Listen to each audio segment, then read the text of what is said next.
Assalamualaikum warahmatullahi wabarakatuh. Perkenalkan, nama saya Ina Mutmainah dengan NIM 120703018. Di sini saya akan menjelaskan mengenai cara menentukan akar persamaan menggunakan metode regulasi. Nah, sebelum masuk ke contoh kasus bagaimana cara menentukan akarnya, kita harus terlebih dahulu membuat kode program dasar untuk perhitungan dari regulasi falsinya. Di sini kita akan terlebih dahulu mendefinisikan regulasi falsinya untuk nilai F, A, B, dan juga nilai toleransi. Kemudian di sini kita mengkondisikan atau membuat suatu keadaan di mana jika nilai fungsi pada jika nilai F pada A dikali F pada B tersebut lebih dari 0, maka akan menciptakan tebakan awal A dan juga B yang tidak mengurung akar, maka kita harus menentukan nilai lainnya sehingga nanti akan menghasilkan 0 atau tidak ada apa-apa. Nah, maka kita harus mencarikan tebakan yang lainnya. Kemudian dari keadaan tersebut akan mengakibatkan keadaan-keadaan lainnya, yaitu jika nilai fungsi pada C tersebut lebih dari 0, maka tersebut tidak akan mengurung akar. Tetapi jika kurang dari 0, maka kurang dari nilai toleransi, maka akan dijadikan akar. Nah, misalkan di sini dari pengkondisian tersebut menciptakan juga pengkondisian baru di mana jika fungsi pada nilai A dikali dengan fungsi pada nilai C lebih dari 0, maka nilai A tersebut akan sama dengan C.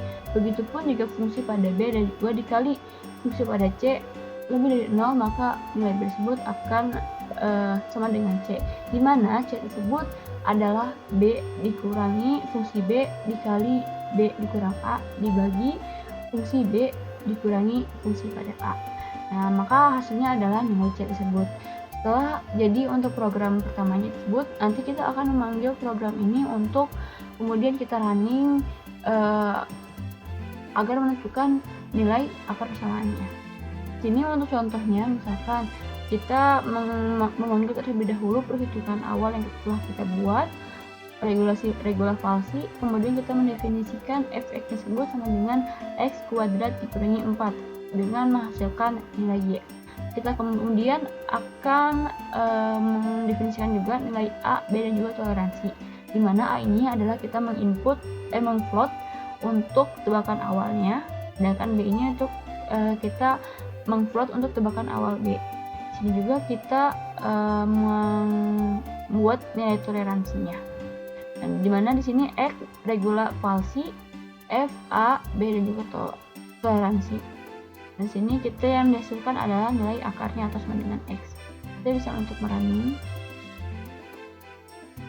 Misalkan tebakan awalnya kita buat 0.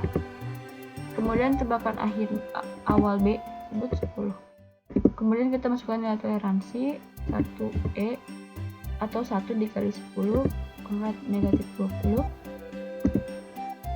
Melanjutkan yang tadi, misalkan kita running. Tadi kan kita misalkan set nilai A nya itu sama dengan 0, tebakan awalnya 10, awal B nya 10, kemudian ini 1E ini 20. Nah, setelah muncul maka kita harus mengulang tebakan awal dan B nya, tebakan awal A dan juga B nya. Misalkan kita mencoba mengubah tebakan awal A dan B nya, bagaimana? Misalkan kita balik A nya 10, B nya 0, kemudian toleransinya 1E 20. Nah, ini juga tidak. Nah, maka bagaimana jika nilai A dan B nya tidak sama dengan 0? Kita ulang, misalkan A nya itu sama dengan 4, B nya sama dengan, misalkan kita coba 0, kemudian toleransinya sama, ini akan menghasilkan X sama dengan 2. Kemudian kita coba lagi, misalkan tebakan awalnya 0, yang B nya 4, kemudian masukkan nilai toleransi, ini tidak. Kemudian kita ubah lagi, misalkan cari lagi, misalkan A nya itu 4, tebakan awal B-nya itu 2, kemudian masukkan nilai toleransi, maka akarnya itu atau X-nya itu sama dengan 2. Ini tuh rujuk kepada pengkondisian yang telah kita buat, itu dimana kita mengkondisikan beberapa pengkondisian pada perhitungan dasar, yaitu jika A dikali B-nya sama dengan 0, maka tebakan awalnya itu tidak akan mengurung akar. Kemudian masuk ke pengkondisian jika FC-nya itu lebih dari toleransi, maka tidak akan menghasilkan akar, tapi jika kurang maka akan menghasilkan akar. Kemudian untuk nilai fungsi A terhadap dikali fungsi C lebih dari 0, maka nilai A tersebut akan menghasilkan nilai C, mana nilai C tersebut adalah persamaan ini. Mungkin hanya itu yang dapat saya sampaikan mengenai bagaimana cara menentukan akar persamaan menggunakan regulasi Fasi. Mohon maaf bila ada kesalahan. Wassalamualaikum warahmatullahi wabarakatuh.